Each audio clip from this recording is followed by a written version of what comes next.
Hello and thanks again for joining us for another Fathom Live. It's a live show dedicated to giving you tips and insights from experts in and around the real estate industry. I'm your host, Jeff Sturtz. Glad to be with you today.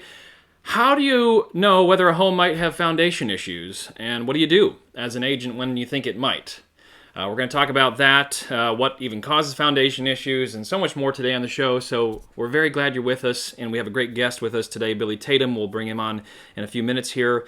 But first, do you ever have weird stuff happen during closing? Well, this person did. In 2015, I had to renew my license and thought it would be pretty funny to do cat heads as my signature, talking about his driver's license. So I did. For the past 3 years, I just forgot about it unless I had to show my ID and they pointed it out. They would laugh and say, ha ha ha, I can't believe they let you do that. I'd be like, yeah, let me in the bar now. I've always signed my name with my regular signature scribble, not cat heads. This hasn't been a problem until today, when I had to sign my mortgage papers. The signing agent looked at my ID and shook his head. He was not amused. I tried to explain that in the 2015 Brad never imagined he'd own a house. So the dude has to call the title company headquarters and explain the situation, all while my real estate agent is laughing her head off. I had to sign 3 cat heads over 30 times, and they look something like this. So, if you've got a good story that you want to share, this is one we just found on Facebook. Let us know. We'd love to share the real things in real estate, and that's one of them. So don't ever do that. Don't ever sign cat heads on your driver's license. Oh my goodness. We have a contest each week, and it's not really a contest, but like a skill-based contest. It's more of an enthusiasm-based contest. That is, if you give us a shout-out about where you're from, either on Facebook or YouTube. We are streaming on Twitter as well, but we don't monitor those comments, which is hard to do during the show. But if you give us a shout-out, you're automatically entered for a chance to win one of 4 prizes. And that would be a yard sign package, photo listing package, or GoSocial lead service, all 3 of which are up to $200 value. And then there's also an OnTarget transaction if they are in your state, and that's like a $450 value, so that's pretty good.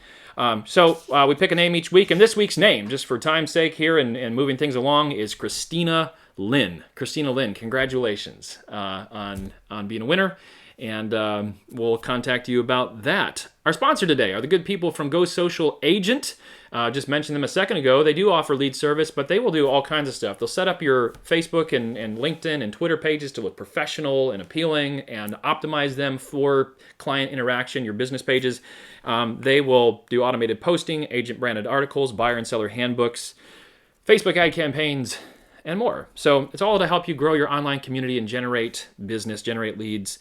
If you're a Fathom agent, you get some of that stuff for free. So that's kind of cool. You can learn more about it and get started today at GoSocialAgent.com.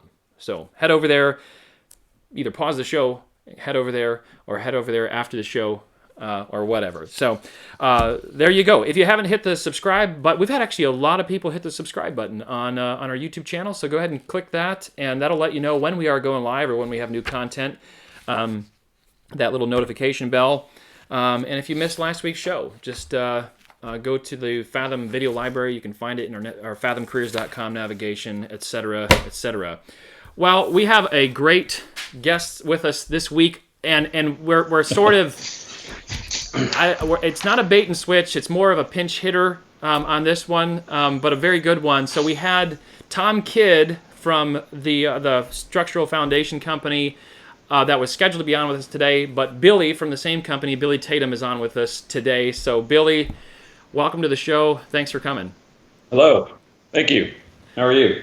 Good. Could you kind of share exactly what your role is there at Structural Foundation Company? Am I saying it right? Yeah, it's structured foundation repairs. Structured. But yeah. It didn't sound right as it was coming out. Thank you. Yeah. I've been with the company 10 years as of this last September, and I started on the ground running a crew. And from there, I went into our warranty department, and that's when I started to run across all of the real estate transactions. Houses that we'd already fixed and how that plays a role when you go to sell the house started to come into more light with me, being young and naive of how real estate actually worked, and now I've come a long way. Now I do pretty much all of their marketing and CE classes and a ton of evaluations throughout the year, about 700 inspections a year personally. Wow. Well, very good. Well, before we jump into things here, I understand that you are involved in a different type of real estate, maybe not something that realtors would necessarily be involved in, which sounds crazy, but you've gotten into the tiny home movement. So maybe tell us a little bit about that. I didn't really have a lot of hobbies, but there for a while I got into tiny homes, and I'm still kind of into it. And my main specialty with that was helping a lot of people with solar and electrical stuff so they could truly be off grid while they are nomadic around the country. And it was exciting and fun. I made a ton of friends and met a lot of different types of people. And I even traveled the country a little bit helping people set up some of their stuff. Wow, and that's just something you kind of found your way into. It's not like you went to school for solar energy or engineering or anything like that. I just did my own research and homework, and it all worked out. A lot of success stories out there. Yeah, any sort of, I mean, my impression of the tiny home movement is there's sort of a spectrum of people involved in that. Some just really love the fun of it. Others are afraid, they're being watched or something, and so they're any unusual any unusual situations. It's a very broad dynamic with those types of people, and they all have a story to tell. But yes, I have met people who they just want to be on their own. They don't want to pay taxes and live in the city. Some people just can't sit still. They want to be on the road all the time. And it was just an interesting lifestyle. And for a few years, I kind of traveled around and met up with these people when they had get-togethers. But I've made a lot of good friends through the process. And there's a lot of people out there that do truly live off-grid. They don't pay for electricity. They source their own water, and they just live in state parks or on public land. And it's pretty interesting. It doesn't fit the bill for me. I have 4 children. That would never work.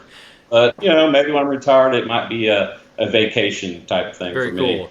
Very cool. And you've set up solar to where, by the way, this has nothing to do with the show, everybody. This is just for fun. You've set up solar. You've set up solar for people who have gone, unplugged their trailer or whatever they're doing, and they've never plugged into energy again. That is true. I got one friend. He has been off grid with his electrical. He runs air conditioning, he welds, he grinds, he cuts, he helps other people build tiny homes, and he has never plugged his tiny home into the grid. And that's been over 3 years now, April of 2016. And so that was a pretty exciting success story because he was willing to do the right things and do it the right way. So very cool. Very cool. Well, tiny homes don't have foundations, right? Well, some of them do. Some do, but most of the time they're on tires. Right, so they're moving. So we got to get off. We got to get away from this, and we have to start talking about. We got to start talking about how property with foundations. So now you're located in Texas, and Texas is kind of known for, at least especially North Texas, is known for foundation issues. I mean, it plagues most homeowners. But this is not just a Texas thing. So what kind of different foundation issues occur, and in what areas of the country do you see them occurring? For the most part, the foundation issues that we see and that most people are going to experience are homes sitting on clay-based soils. Clay-based soils are organic in nature, and they swell or grow in volume when they absorb water, and then they shrink when they dry out. And because your house sits on top of that moving soil, it tends to flex and give over the years. And really the root cause of most foundation problems, and not just Texas, it's a path that starts in the Gulf of Mexico and kind of goes up through the Central America path, Kansas, Oklahoma, Nebraska. But the reason people further up north don't have as many issues is they have basements. So they are sitting below that seasonal fluctuation of the soils because of the rain and the droughts. So around here, what happens over time, as the soil is moving up and down, it tends to want to squeeze some of that soil out from underneath the edges. And that's just over time. So if you can imagine your soil swelling when it rains, some of it kind of squeezes out the side, and then it shrinks and drops, and then it does it again and again. And eventually the house starts to sag in some areas that it wasn't designed to do, and you start to see some of the stresses related to that. And I don't want to get too far. I know we're talking about just the types of soils. Sure. The other type of foundation problems that can occur, and it's not in this area, are houses sitting on sandy soils. Sandy soils are not cohesive. So if you have a flooding issue, a bad drainage problem, a busted pipe under the house, that will erode sandy soils away, which then causes the same type of problems that you see. So two entirely different issues, because sand isn't going to swell when it gathers water. It's going to wash away. Whereas clay is not going to wash away so much as it's going to absorb water, and then you're going to have that flex. Yes. A lot of expansion and contraction. One example I give people is if you were to put a brick on a flat air mattress and start inflating it, the air would want to go around the weight of that brick first. Same thing with your house on your lot. When you get a lot of rain, a lot of seasonal rains, and if you have poor drainage around your house, it's going to overswell the soil at the edges, and it doesn't want to just go straight up. It wants to kind of squeeze out from under the weight of your home. So that's why if you've ever been to Texas, or if you've ever heard of anyone ever say you need to water your foundation in the summertime, it's not because you have to keep your foundation wet. It's because you need to be consistent on its moisture content throughout the year, so you don't have that big dynamic of movement. And as long as you can minimize or stabilize that soil by being consistent, then you push the problems way into the future. People who, if you go into houses that are foreclosures or have rentals and they never water their yard when it's dry, or they don't care that it's flooding every time it rains, those houses tend to break a little quicker than people who are taking care of them. Very good. So that might be something for somebody to look out for if they are buying a home that is a rental. You want to maybe keep an extra eye out for those issues, because it might not be well taken care of. Somebody asked, why not? This is kind of for viewers outside of Texas. I think most Texans know, or at least North Texans know. But why don't we have basements in Texas? I don't really know, and it could be a money thing. It could just be a cultural thing, a geographical thing. I don't really understand that either. I wish I had a basement, but I really don't have an answer to that. There are some houses around here that have basements, but it's just not something that's common in here around this area. Well, maybe one of our viewers can comment on that. I have heard that to dig deep around here, you hit a lot of rock and that kind of thing, and that it's more expensive to dig out than say up north, where you're going to be going pretty deep with soil. But so if you know the answer, one of our viewers, post an article or give us some information on that. So I wanted to ask you too, and I know we kind of talked about this before the show, just kind of following up on that. Why, since so many houses then have to eventually have piers, why don't they just build them with piers in the foundation? Again, I don't have an exact answer on that, but I've speculated over the years that it's just a matter of cost to the end user. A builder around here, DFW is growing a lot and very quickly, and they're having a hard time keeping up with the demand. So the only thing I can think is a builder coming in, building a bunch of homes, and then dumping a lot of extra money into the foundation, and then that not being a selling point on the back end. So if he takes a huge risk or a gamble on putting a bunch of foundation repair or preventative repairs on the slab, and then that costs it makes the home cost about $50,000 more than the one across the highway that doesn't. Right. Well, the consumer's going to come in and go, well, I don't care about that, and it's hard to sell it, I think. Well, it would be similar to the solar issue. I mean, it'd be great if you build all homes with solar, because over the long term you're going to save money on electricity. But the likelihood that you're going to move before that cost actually that cost savings starts benefiting you is going to be very high. That you're going to be out of that home. So that makes sense. You guys understand the process that a lot of people don't live in their homes forever. So they don't think about that, especially if you're building a new home, that you don't think about the problems that don't propagate until 30 years into the home's life. So let's talk about the real estate agent then involved with foundation issues. Do you find that agents are overly concerned? They walk into a house and they see some evidence of foundation issues and they say, "Look, we're not even touching this." Or do you find the opposite, in that people just they aren't aware of it, or they don't bring these issues to light when they may in fact need to have somebody take a look at it? I find it in all ways. People don't think they have a foundation problem, and they're honest about not thinking they have one.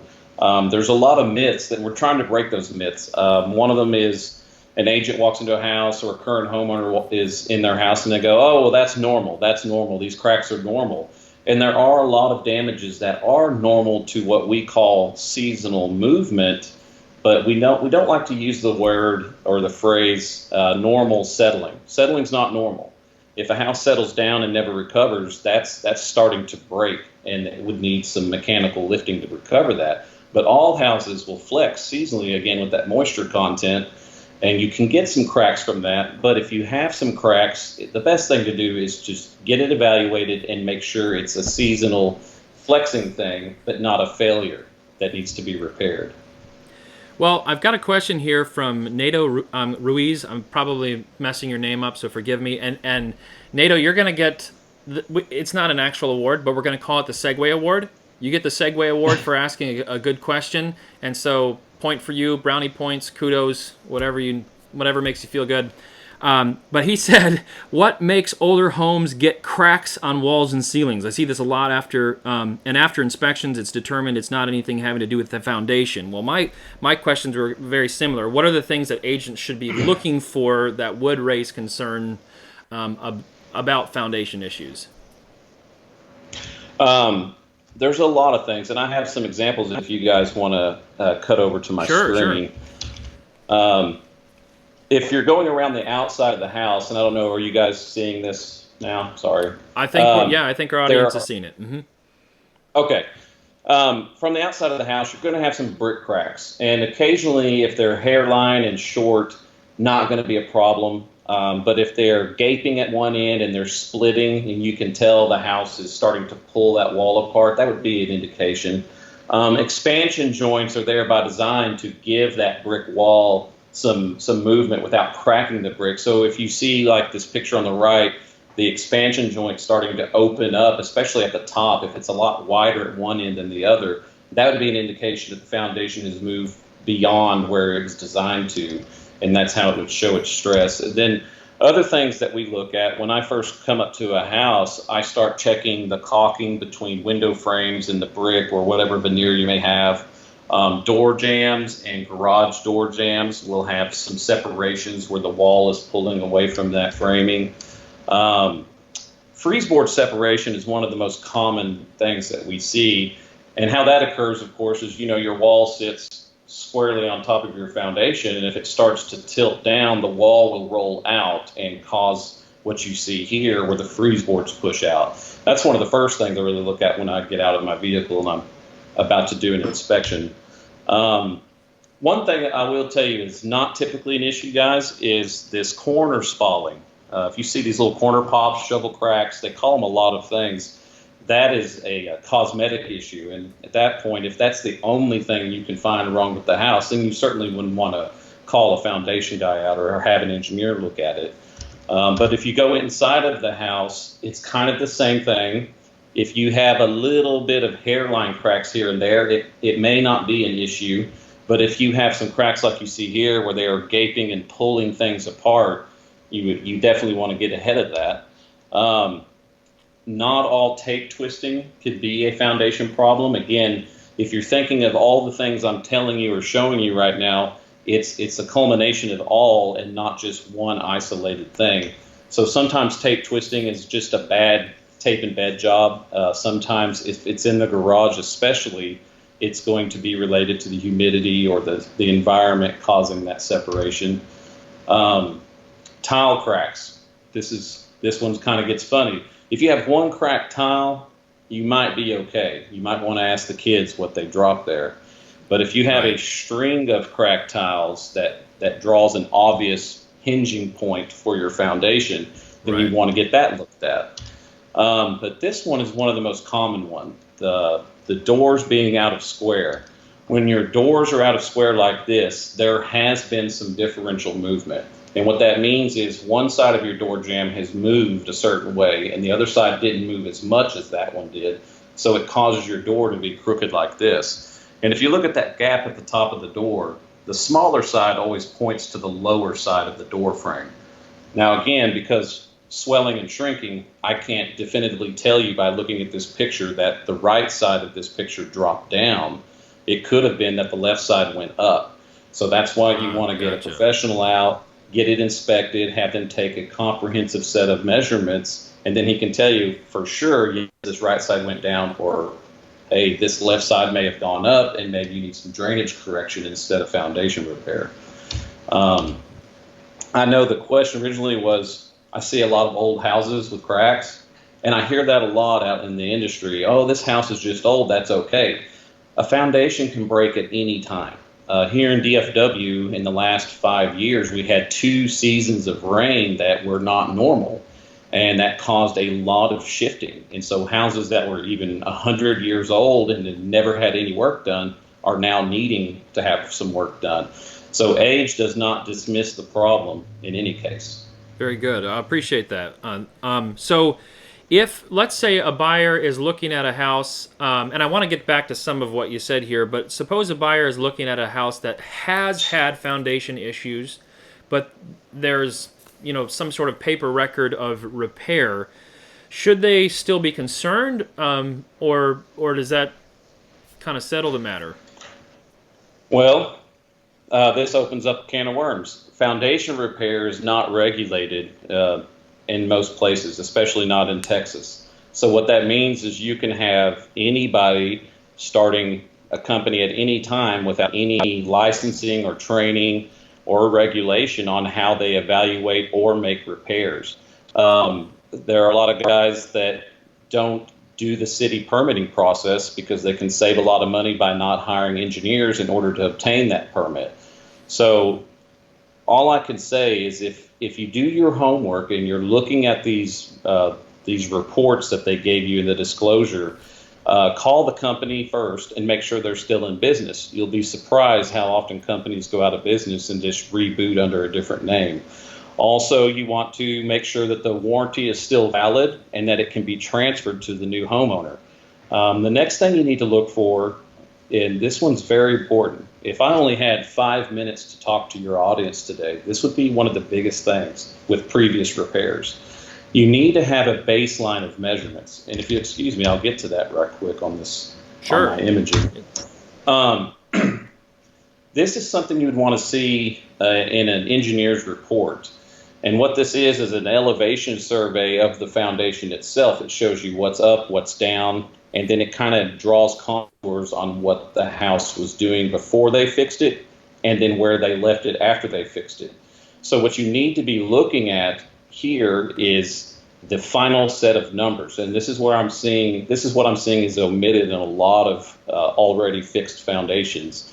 If you don't have a final set of elevations, then it's hard to compare and say what has moved since that company did the repairs. Right. So if you don't have this, or if you don't have a clear definition of how much their work needs to settle before they'll make an adjustment, then you're going to be at that contractor's discretion or mercy, if you will, on when they'll adjust those piers for you. A good company will provide you a before and after set of measurements, and they'll also clearly define how much that work needs to fail before they'll make that adjustment. And at that point, there's no guessing, there's no gray areas, and there's no discretion. It's clearly a black and white contractual obligation. So to understand, kind of going back to what you were saying in the beginning of that, anybody can be a foundation company. You don't have to go get a license or some sort of association or anything like that. And I can say I can come out and fix your, just chip away at, with a shovel and just stick a brick under there and say I've fixed your foundation. Man, you hit that right on the head. I was going to say, here I shoved a giant rock under and I put a jack on top of that rock, and that sounds it's up good. Now. Yeah, it sounds good enough. Yeah. I mean, I'm sure it did something.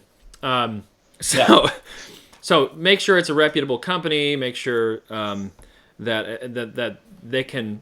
And you were talking about warranties, so that they say, hey, we guarantee a certain amount of movement. Well, how do you know unless you've actually put actual numbers to that movement? Yes, have establish some baselines.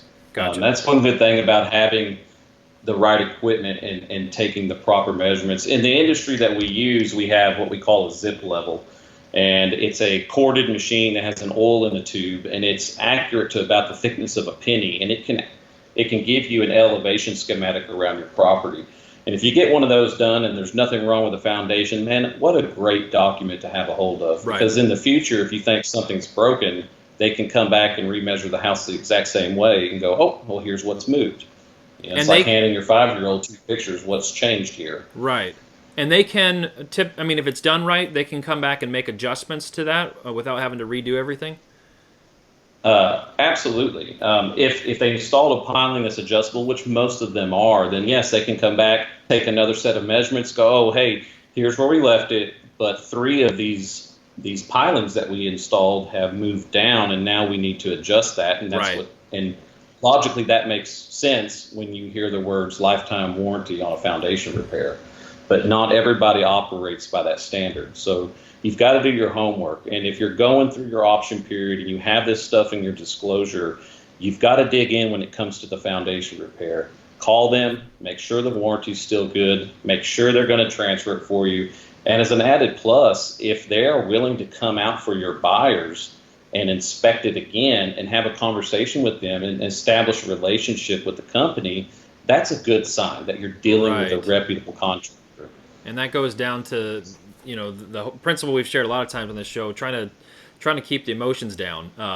Yes. Now a foundation issue isn't a freak out moment. It's just, do we need to tweak this? Or you go in eyes wide open. Just another process. Yeah, it's just another process. NATO followed up with another question. He said, in my area, we have 2 main types of foundations, raised and concrete. It's Greek to me. He said pros and cons of each, ? Very good. Very good. So if you want to go back 1 second, I'll get to that. So we have, slab and pier and beam foundations are what we call it. Pier and beam foundations are typically built above the soil or above the dirt that they're sitting on. And they react differently to the movement because they are sitting on the dirt in a different way.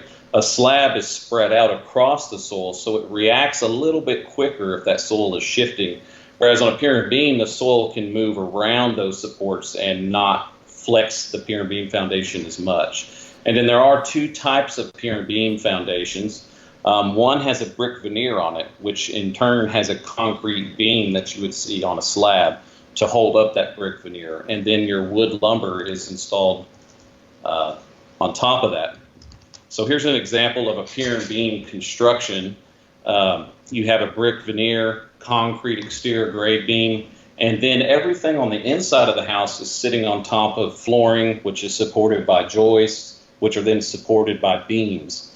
And in this example, you can see what we call on the very left a concrete sonotube. Typically, pier and beams are built with concrete sonotubes if they were built after the 40s or 50s. Before that, you might have someone with a pad of concrete sitting on the dirt and then blocks stacked up to the point that they can shim up and adjust those beams.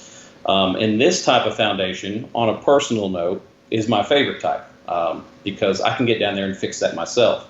And before slabs were really popular, a lot of people could just get down underneath their house with their friends and get some jacks and make some of these adjustments. But sometimes a lot of those stuff is too far for someone to do on their own.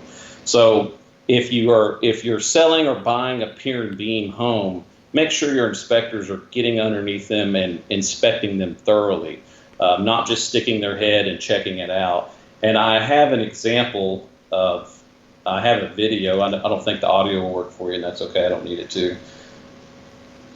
Here we go. So in this example, I was shoving a screwdriver into the sill plate. And so these are the things you want your inspector to look at and poke and prod along the way. Sometimes just looking at a piece of wood is not good enough to verify the integrity of it. So you want to get down there and really do your homework and poke and prod this stuff. And if you see it crumbling or if you have termite damage or dark spots where maybe you had some water leaks, get ahead of that stuff and get some quotes on it to get it repaired before you close on that. Slabs are built in a lot of ways. Slabs can be better if you do the dirt work properly in the beginning. One of the things that we see with slab construction, I'm going to get back to that. Excuse me. Oh, here it is improper dirt work in the beginning of the construction phase. So if you have a house that's sitting on a terraced community, every house is a little higher than the next one, or if everybody's flat but it slopes down towards the street, let's say in this picture I have as an example, then the house will tend to want to sag down on that fill side of the lot. So a lot of the times the dirt wasn't prepared well, or again, back to people who don't maintenance their foundations properly, when you have a steep slope coming from your foundation, it's easier for it to squeeze that dirt out from underneath it and start to sag in just that one area, which we would call a local deflection. And so just one part of that house would need some repairs. Gotcha. Well, thank you. I appreciate the explanation. So you mentioned getting ahead of things. What recommendations would you have for people who are listing a home who maybe they haven't had a foundation repairs, but they're looking around, they're seeing some of those signs. Anything that any advice you'd give to our agents to give to their clients? Yeah, better safe than sorry. Given that you have a lot of contractors that don't know what they're doing, or they're just in it because it's popular, you don't want to lose control of your deal. So if you walk in, you have a few questions about a couple of cracks, get someone out to take a look at it. If you're going to get a contractor, do your homework and pick a good contractor. And we can go over that here in a little bit. If you're going to hire an engineer to come out and take a look and get an opinion on it, then go ahead and get ahead of that and get that done. If they recommend work and it makes sense, I would recommend that your sellers go ahead and do that work. And the problem is, first of all, a lot of lenders are not going to fund on a broken foundation. So you're going to have to do it anyway. And if you try to go through the process of a buyer coming in and making an offer, and now you're in your option period, just understand, buyer tendencies. They could get a contractor out that recommends a ton of work that you don't need. And if they email that to you, it can become a disclosure problem. And so this thing could really spiral out of control quickly for you. So get someone out that you trust, get it looked at, and if the repair plan makes sense, then you're probably going to have to do it anyway before you sell that property. So let's talk then. You mentioned inspectors. What about? I mean, inspectors aren't you guys. They don't do this, foundation stuff every day. That's why you get a termite inspection beyond just the regular one. What do you do when an inspector flags something and says, there might be some foundation issues here? Well, as an agent, go ahead and call someone out and check it out, because that's what you're supposed to do when an inspector flags it. In my experience, inspectors are, I'm not going to say alarmists, because they're doing their job and reporting everything that they see wrong. That's what they're paid to do. And a lot of times they call us out, and there are some little minor things happening, and it's not an issue. I'd say about half of the inspector-generated leads that I get, I don't recommend work at all. So if your inspector's flagging it, you got to get someone out to check it. And again, pick a contractor that you trust, or hire the engineer that you trust to do that. Don't ignore it. Very good. And for our viewers, we've had an inspector on before talking about doing pre-inspections, and that's where, before you even put your home on the market and have to be reactive, you can settle this stuff ahead of time. J.R. Russell mentioned, he said, love this, proactive is better than reactive. Always better to be in control of the situation than having to react to it. Another viewer question here. Krista Schwartz said, are jacks a good permanent solution, or do they settle over time also? Well, there's a lot of ways to fix a foundation, and I guess we could touch on that some. A jack itself sitting underneath the slab has to have some kind of hard enough strata to lift it. And then again, if you happen to find something just a few feet underneath your foundation, then you have to worry about, is this one of those areas that are affected by your seasonal rains and drought? Is it going to keep moving? Is the platform that you're making adjustments with going to continue to move into the future? So there's a lot of designs on what to do. Let me get past that. I have a little example here. I'll show you how this works. This is an example, a real rough example, of a slab foundation. So in the beginning, what people did, Krista, was they would dig a hole and they would get underneath the edge of your house, and then they would pour a little slab of concrete underneath the edge. And then they could put a jack in there and start raising it up on top of that. And we call these spread footings. This works, but again, it's not a permanent solution because the top 3 to 5 or even 8 feet, depending on the amount of dynamic arraign you have, can shift too. So if the platform you're making adjustments with can shift, then it's not a permanent or stable repair. So just a simple jack underneath that would not work. Now, under a pier and beam, you would use a jack to make your repair, but you would want to make your adjustments on something more permanent than just a jack. So this spread footing eventually evolved into what we call a drilled pier. And a drilled pier is where they auger a hole at an angle next to the house, because you can't drill straight down through the wall. And then you would put that little same spread footing on top of it. And now you have something that's a lot deeper.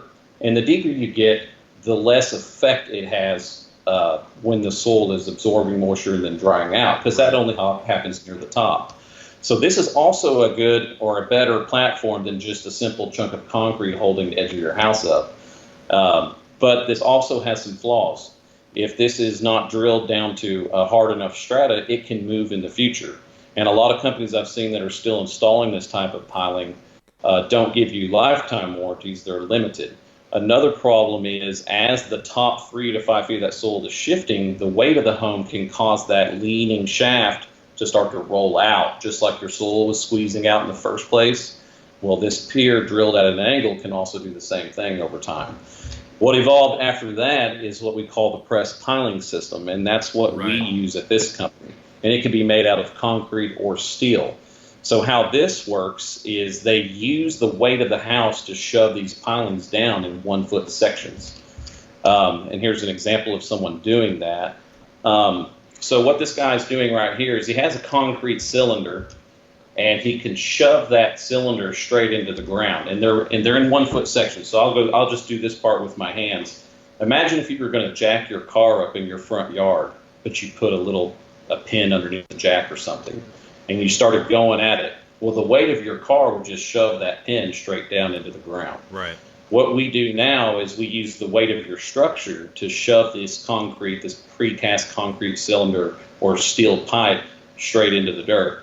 And once that first section is pushed down, then they take their jack out, they add another section to it. If it's concrete, you connect it with rebar. If it's steel, they kind of interlock together. And then you put your jack back in there and you push it down again. Eventually, the jack or the press won't continue to push that concrete cylinder or shaft into the ground, but instead it will start to raise the house up.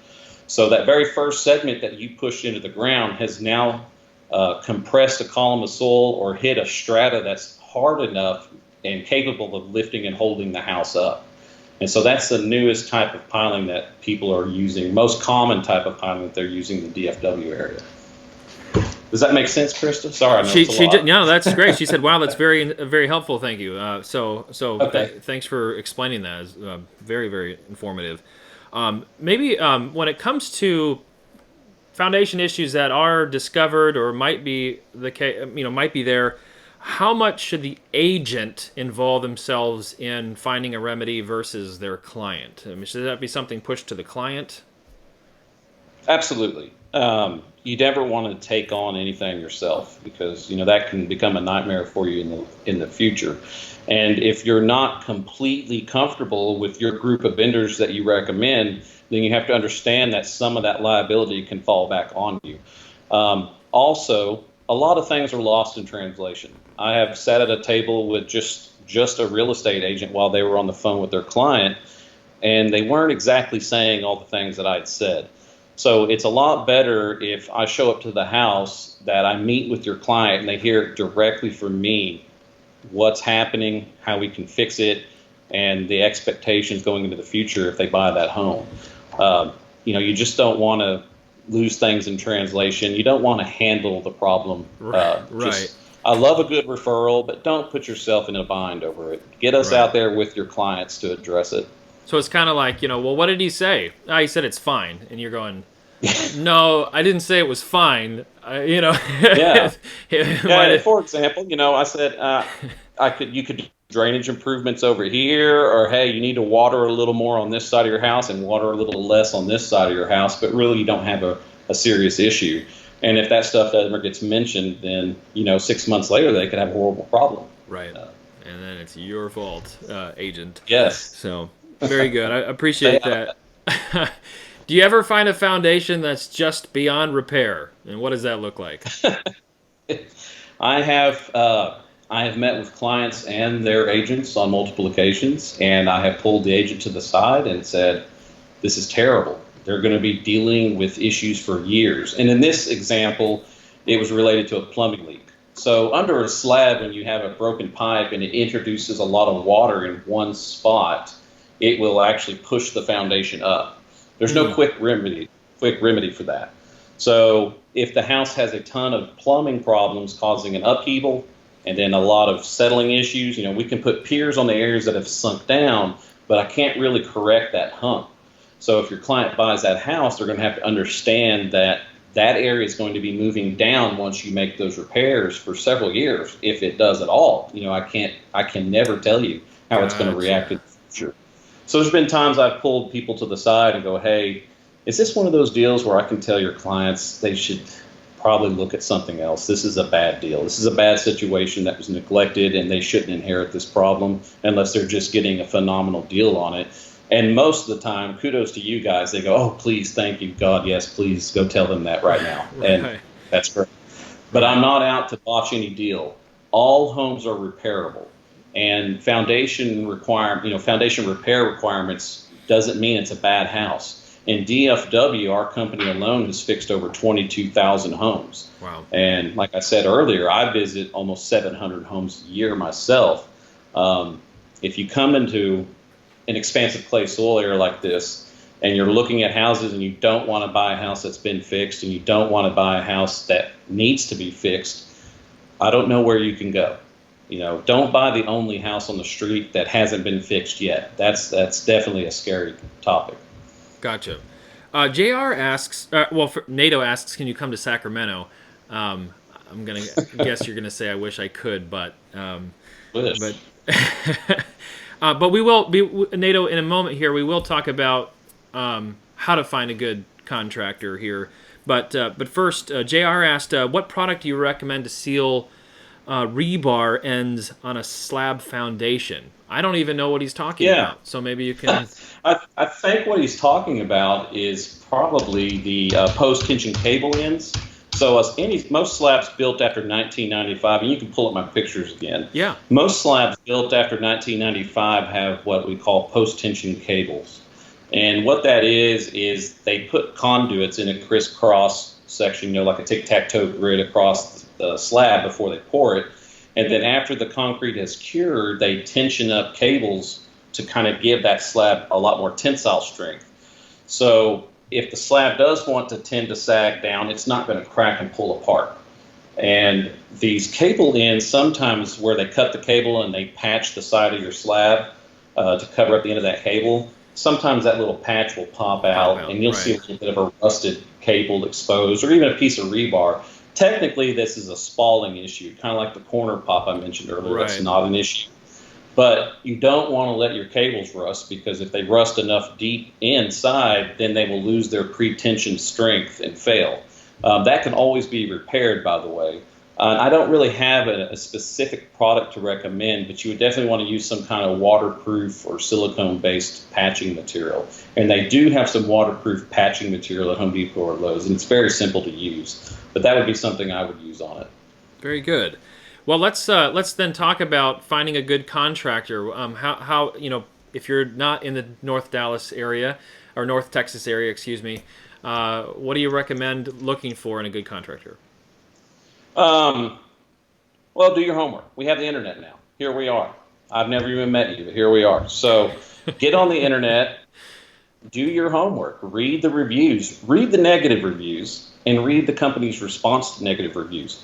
We all know how customers or clients can be. So understand your contractor's willingness to work and remedy the situations, but read their positives too and go through all of that. Do you trust this person?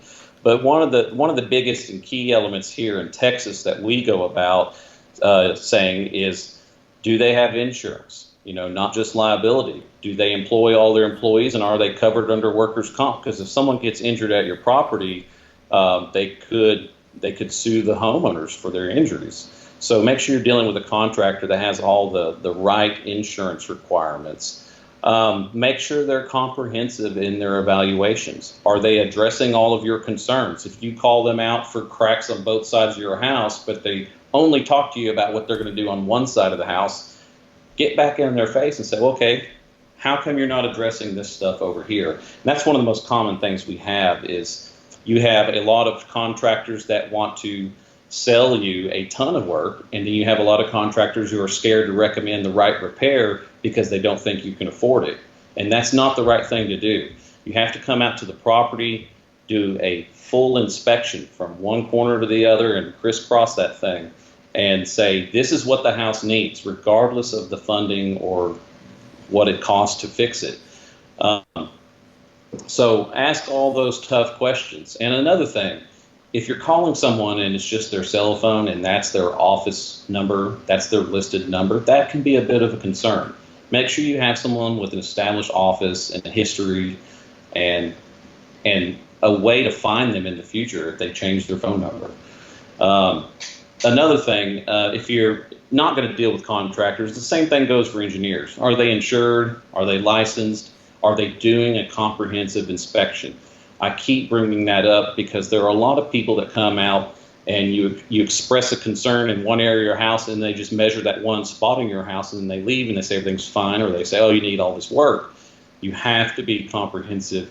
No house in the history of my life at this company or the owner's history at this company, no house I've ever measured was built perfectly level. It just doesn't happen. Right. So if you come out to a house that was built like this, and maybe the top part of it kind of sagged down, well, the right thing to do would be to put that top part back in place. But if you have someone that comes out and they only measure this one spot on the lower end, and the house was built like this, and then they do that, well, now they're going to create a bunch of damage on the property because the house wasn't built like that. So you have to get someone that comes out, does a complete inspection, addresses the concerns that you have, and make sure it makes sense. Make sure it meets your expectations of why you called them. Very good. Well, thank you. I'll throw this one out there. NATO followed up. He said, is there a directory of licensed contractors for this type of work? Similar to staging companies. And we had a staging company on a few weeks back. Really great episode, but she was kind of dealing with the same issue, that it's not really a controlled there's not standards for it, and she was actually in the process of developing, or she has been developing an organization to try to set some sort of accrediting standards for this. Is there anything like that for this kind of work? No. Out here in the DFW area, we have what we call the Good Contractors list, and that's a good resource for finding reliable contractors because they back it up with a $10,000 guarantee. Wow. Of course, Angie's List and a few other things you can research to make sure you're picking a good company. But one thing that the only local regulation that there is in an industry like this is a lot of the cities and municipalities or suburbs around us require permits to do foundation repair. And that's the only level of quality control or regulation you're going to have. And in order to do a permit or get the permit, you have to have a structural engineer's report on what the intentions of the repairs are, and of course a follow-up. So I myself cannot just walk into the city hall and say, hey, I'm going to put a bunch of work on this house and fix the foundation. They're not going to issue a permit for that. A licensed structural engineer has to come in, evaluate the property, issue that report, and then you go get the permit based off of that. Because cities and municipalities don't employ inspectors for the purpose of foundation repairs. So they rely on these third-party engineers to do the inspections for them. So that's the only local regulation, but there is no licensed foundation repair, at least not in Texas. Gotcha. All right, well, thank you. Anything that you would want to leave our agents with, things that they should be aware of before we let you go? Yeah, let's see. I want to go over a few Mythbusters. All right. Get to the end of this thing. And I kind of went over some of this. So one thing, I already talked about this, don't use the word, this is normal settling. If your clients are saying it, kind of go, oh, well, settling's not normal. You have normal seasonal shifting that can cause some cracks from time to time. And maybe the appropriate thing to do is to just get a paint job every 10 years. But again, let someone else evaluate that and let you know. And then we went over this. Let's get a contract first, then we'll fix a foundation. That can spiral and make you lose control of the deal. So if you know it's got a problem, fix it. Just like the other guy said, better to be proactive than reactive. Let's get an estimate, and we'll either have the seller reduce the price or escrow the funds and do the work after closing. Bad idea. A lot of the times when you move a foundation, you can break some plumbing. So there's no way to prepare or get an estimate on the potential for plumbing problems or other cosmetic damages that can occur during the repair process. So it's never recommended to do foundation repairs after closing. And a lot of the times, a lot of lenders wouldn't even allow that anyway. And of course, this one's kind of silly. Less work means bad and more work means good, or vice versa. No, guys, make sure the repair plan fits the bill. Make sure it addresses your concerns. Make sure it makes sense. If everybody's doing the right thing, they can explain that to you. Can I jump in on that last one there? Yeah. So, time is always the issue. We got to get to closing, and you discover that. I mean, first of all, if you're kind of getting the pre-inspection done, it would probably make you aware of this sooner than later. But how long does that take typically for a foundation company, or say your foundation company on average, to get out there and make those repairs? Right now, we're booked out about 5 or 7 days, and this is a busy season. So when the summertime comes and all the soils dry up, right, houses really start to show they're going to be in their worst condition that they're going to be for that year. So we do tend to get booked out. But typically, a foundation company should respond to you within a week.